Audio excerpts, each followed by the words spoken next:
ভেতরে যারা অবরুদ্ধ ছিলেন তাদের থেকে প্যানিক কল আসতে থাকে। অনেকে অসুস্থ ছিলেন, বয়স্ক মানুষ ছিলেন, মহিলা ছিলেন। তারা বলতে থাকেন যে আমাদের বেরোতে দিন। একজন সন্তান সম্ভবা মহিলা ছিলেন, অসুস্থ বোধ করছিলেন, তিনি বাড়ি যেতে চাইছিলেন।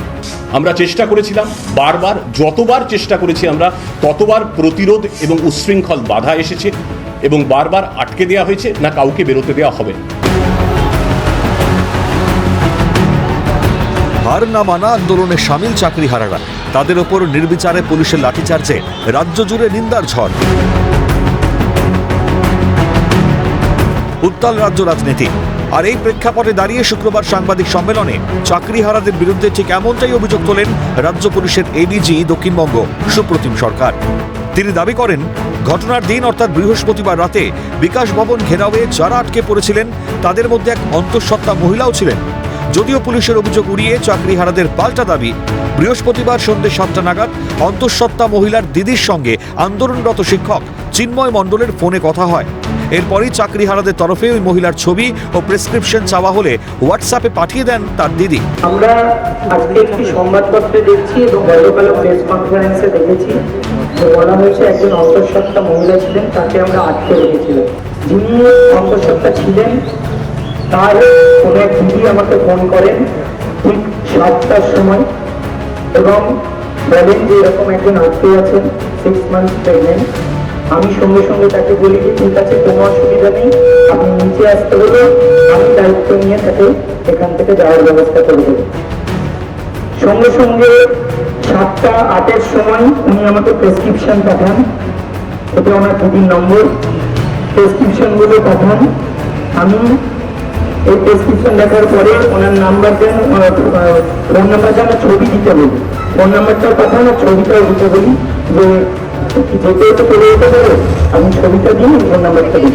আমাদের কাছে ওনার এক দিদি আত্মীয়, তিনি ফোন করেন, দিয়ে বলেন এরকম একজন 6 মান্থস প্রেগনেন্ট, উনি আটকে আছেন। সঙ্গে সঙ্গে আমি বলি আপনি ওনাকে বলুন, প্রথমে বলি প্রেসক্রিপশানটা দিন, উনি সঙ্গে সঙ্গে পাঠান। আমি দেখে সঙ্গে সঙ্গে বলি আপনি ওনাকে বলুন নিচে নেমে আসতে, বিকাশ ভবনের 3 নম্বর গেট, পেছনের গেট, সাউথ গেটের দিকে। আমি নিজে দাঁড়িয়ে থাকছি, আমি ওনাকে সঙ্গে সঙ্গে যেতে সুযোগ করে দেবো।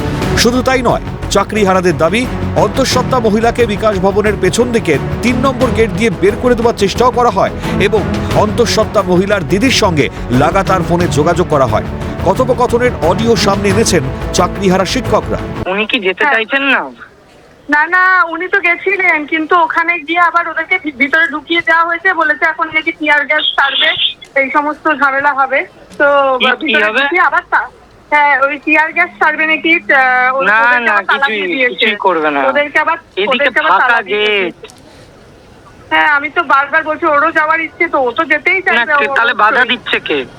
তো ওখানে ওখানে ওখানে আটকে দিয়েছে নাকি বললো, আবার তালা দিয়ে দিয়েছে, ওই র্যাপ নেমেছে নাকি বললো, তা ওই জন্য ওদেরকে আবার তালা দিয়ে ভিতরে ঢুকিয়ে দিচ্ছে। ও নেমেছিল, নিচে অব্দি নেমেছিল। না নিচে তো আমরা দাঁড়িয়ে আছি সাউথ গেটে, বললাম। এরপর অন্তঃসত্ত্বা মহিলার জন্য 3 নম্বর গেটে অপেক্ষায়মান ছিলেন চিন্ময়, কিন্তু দেখা না মেলায় অন্তঃসত্ত্বা মহিলাকে ফোন করেন চাকরিহারা শিক্ষক। ফোনে ঠিক কি কথা হয় শুনুন। হ্যালো হ্যালো, হ্যাঁ বলছি, আমি তো নিচে দাঁড়িয়ে আছি, আপনি আসুন। আমি তো নিচে নেমে আবার উপরে উঠে এলাম, ওই গেটে ওই ঝামেলা দেখে। আপনাকে তো ওই মেন গেটে যেতে বলিনি। আর পিছনের গেটে? হ্যাঁ, বিকাশ ভবনের 3 নম্বর গেট, পেছনের গেটে, সাউথ গেটে। ও, পিছনের গেট? হ্যাঁ, বিকাশ ভবনের পেছনের গেট, যেটা 3 নম্বর বড় গেটের দিকে। আচ্ছা আচ্ছা, হ্যাঁ হ্যাঁ। এবার ভাবুন কি ব্যবস্থাটা করিনি বলুন তো। ওনার বলার সাথে সাথে স্টেপ নিয়েছি, কল করেছি, ছবি চেয়েছি, ওনার ফোন নাম্বার চেয়েছি, আমি জানিয়েছি যে ওনাকে বলুন আসতে, সঙ্গে সঙ্গে আসলো। অন্তঃসত্ত্বা মহিলাকে সাহায্য করার জন্য আন্দোলনরত শিক্ষক চিন্ময় মণ্ডলকে ধন্যবাদ জানিয়ে শুক্রবার দুপুরে একটি মেসেজ করেন অন্তঃসত্ত্বা মহিলার দিদি।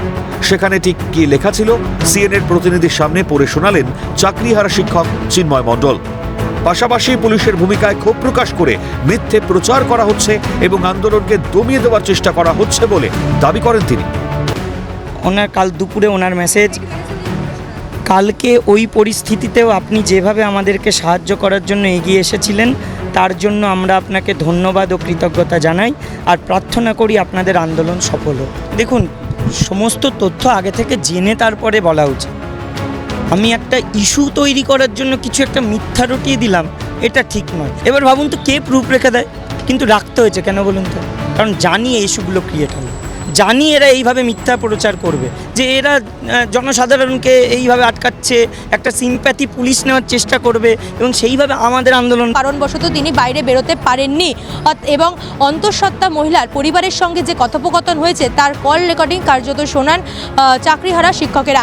পাশাপাশি অন্তঃসত্ত্বার মহিলার সঙ্গেও কথা হয় চাকরিহারা শিক্ষক শিক্ষিকাদের। পাশাপাশি চাকরিহারা শিক্ষক শিক্ষিকাদের অভিযোগ, তাদের আন্দোলনকে দমানোর জন্য, তাদের আন্দোলন প্রতিহত করার জন্য পুলিশের তরফ থেকে মিথ্যে প্ররোচনা দেওয়া হচ্ছে তাদের বিরুদ্ধে। ক্যামেরায় গোপালের সঙ্গে রেশমির রিপোর্ট, ক্যালকাটা নিউজ, সল্টলেক।